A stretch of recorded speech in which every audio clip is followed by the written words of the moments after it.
Hi guys, we're on grammar on page 201, 202. We're going to talk today about spelling present tense verbs.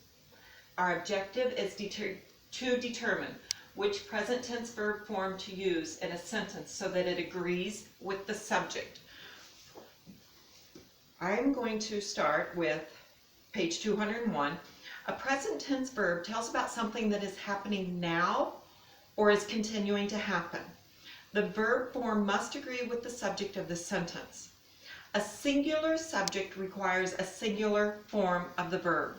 A singular form verb ends in an S or ES.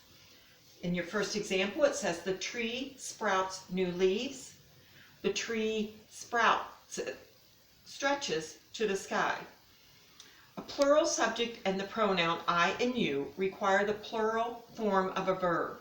Most plural forms do not end in S or ES. This is where this can get confusing because we've always learned that when you're going to make something plural, more than one, we add an S.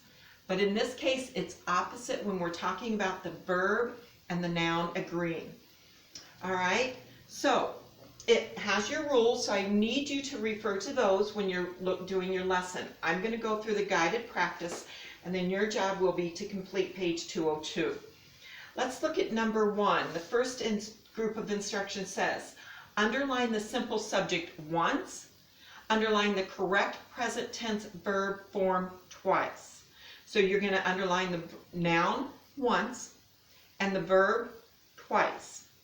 Some trees live or lives more than 200 years. Some trees live more than 200 years. Some trees lives more than 200 years. Listen for the correct way to say this sentence. Trees is my noun. I'm going to underline that once. And live is my verb. So you're going to underline that twice. Don't forget to underline your noun. Trees live. That's how it should look. All right. Let's look at number 2. A crow cry, caw, caw. A crow cries, caw, caw. A crow cries, caw, caw. Number 3. The sunlight flashes through the leaves. In this one here, pay attention to the spelling because one has an S and one has the ES. So you underline sunlight, and for the verb, you underline twice flashes, F-L-A-S-H-E-S. All right? 4. My aunt and uncle sell Christmas trees.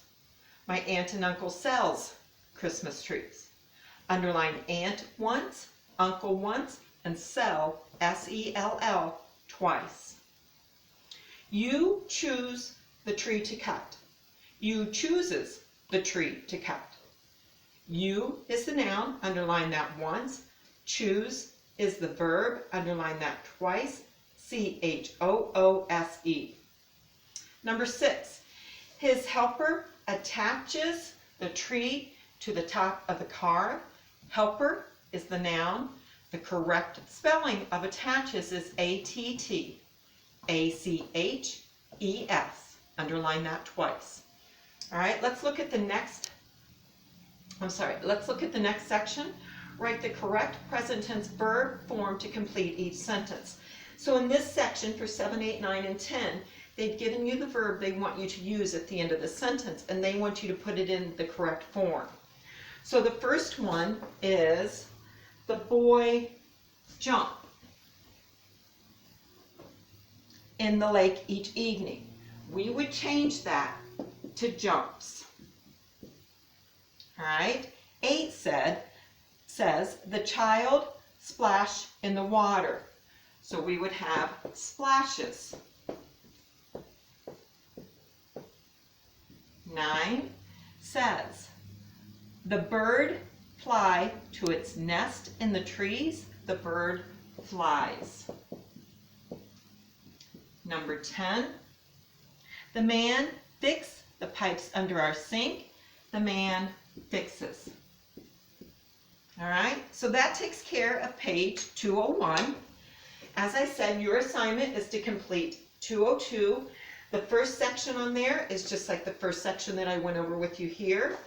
Second section, they want you to circle the 6 incorrect present tense verbs in the paragraph. There are 6 that you need to find, and then you need to write each verb correctly on the line. Apply and write. Think of products that are made from trees. Write a sentence using a singular subject. Singular means one, and a present tense verb about a tree product. Then the second one says, write a sentence using a plural subject, more than one, and a present tense verb about another tree.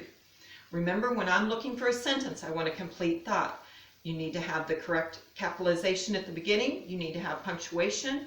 If it asks for singular, I want singular. If it asks for plural, I want plural.